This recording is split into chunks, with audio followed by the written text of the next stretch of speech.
आलस्य का रोग जिस किसी को भी जीवन में पकड़ लेता है तो फिर वो संभल नहीं पाता।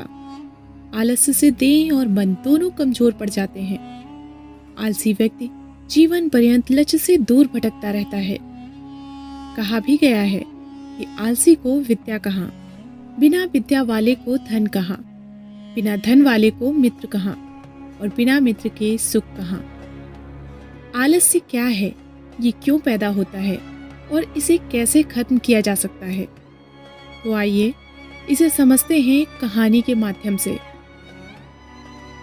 एक बार की बात है, एक आलसी व्यक्ति एक बहुत बिच्छू से कहता है, मुनिवर, मेरे पास बहुत आलसपन है, जिसकी वजह से मैं अपने जीवन में जो करना चाहता हूँ वो कर नहीं पाता हूँ।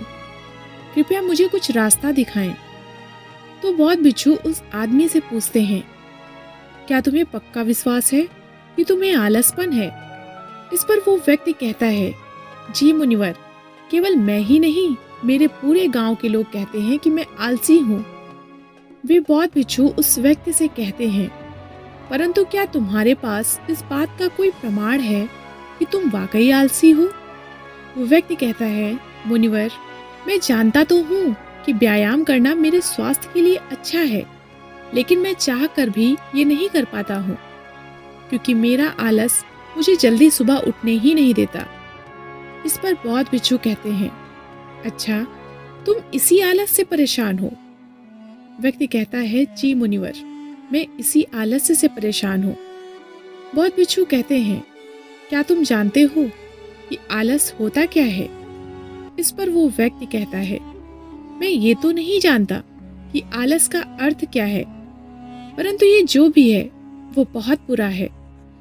इस पर बहुत बिच्छू उस व्यक्ति से कहते हैं कि सबसे पहले तो तुम ये समझो कि जो भी चीज प्राकृतिक रूप से मनुष्य के भीतर है उसका कोई ना कोई उपयोग है, वो बुरी या अच्छी नहीं है।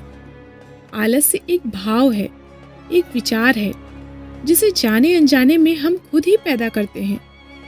वो व्यक्ति पूछता है, परंतु कैसे मुनिवर? बहुत बिच्छू कहते हैं कि आलस्य पैदा होने के दो कारण हैं, पहला शारीरिक और दूसरा मानसिक। जब हम शरीर को ऐसा भोजन देते हैं जिसमें खुद के भीतर कोई जीवंतता नहीं है, तब हमारे शरीर के भीतर आलस्य पैदा होता है, क्योंकि ये शरीर ऊर्जा से चलता है और जिस तरह की ऊर्जा हम उसे देते हैं ये उसी तरह का बर्ताव करता है। शरीर के भीतर हमारे अंदर आलस्य का दूसरा कारण है गलत तरह से बैठना, गलत तरह से सोना और गलत तरह से चलना। हम इस बात पर कभी ध्यान नहीं देते कि हमारे बैठने, लेटने और सोने की स्थिति सही भी है या नहीं। अगर तुम तथागत बुद्ध को देखोगे तब तुम पाओगे कि जब वो बैठते हैं तब उनके रीढ़ की हड्डी बिल्कुल सीधी होती है। जब वो सोते हैं तब उनके शरीर के भीतर किसी भी अंग में कोई दबाव नहीं होता, और जब वो चलते हैं तब उनके दोनों कदमों के बीच एक तालमेल नजर आता है। ये जरूरी नहीं है कि कोई बुद्ध को सुनकर ही समझे। अगर कोई समझना चाहता है तो सिर्फ उन्हें ध्यान से देखकर भी बहुत कुछ समझा जा सकता है। शारीरिक स्तर पर आलस्य का तीसरा कारण है सुबह जल्दी ना उठना। ये सुनकर वो व्यक्ति कहता है, हाँ मुनिवर, मैं सुबह जल्दी उठ ही नहीं पाता। इस पर बहुत बिच्छू मुस्कुराते हैं और कहते हैं कि तुम सुबह जल्दी तभी उठ सकते हो जब तुम रात को सोने का एक सही समय निर्धारित कर लोगे। यहाँ प्रत्येक बहुत बिच्छू को अनुशासन का पालन करना होता है, क्योंकि अनुशासन हमारे जीवन में संतुलन लाता है।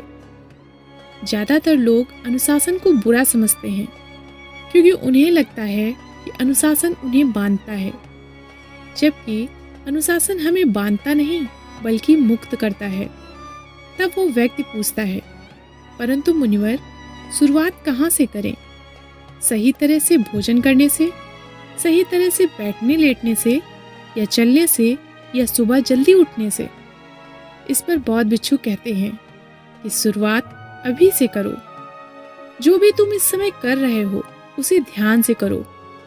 पहले तुम मन के स्तर पर आलस्य को समझो। वैसे ज्यादातर स्थितियों में मन शरीर के कारण ही आलस्य पैदा करता है। मानसिक आलस्य का पहला कारण है हमारे पुराने गलत विश्वास।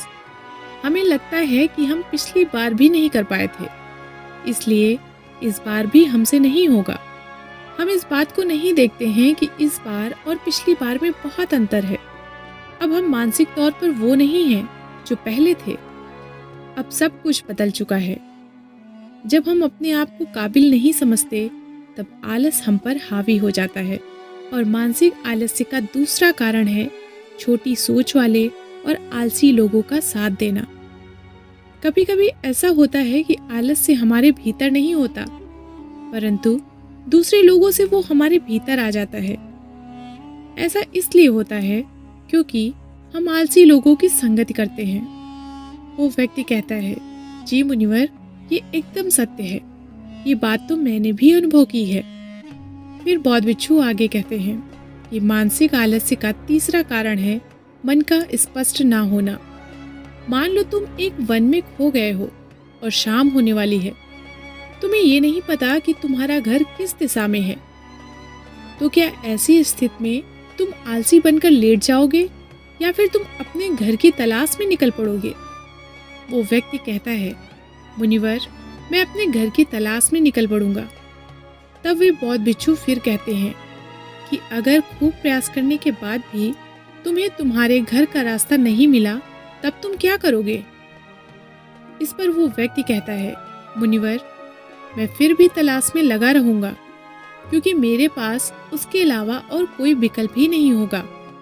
इस पर बौद्ध भिक्षु कहते हैं कि ठीक इसी तरह मनुष्य को आलस तभी पकड़ता है जब उसके पास कई विकल्प होते हैं। अगर किसी के पास सिर्फ एक ही विकल्प है तो उसका मन पूरी तरह से स्पष्ट होगा। अगर तुम अभी व्यायाम नहीं कर पा रहे हो तो उसका कारण तुम्हारे नजर का स्पष्ट नहीं होना है।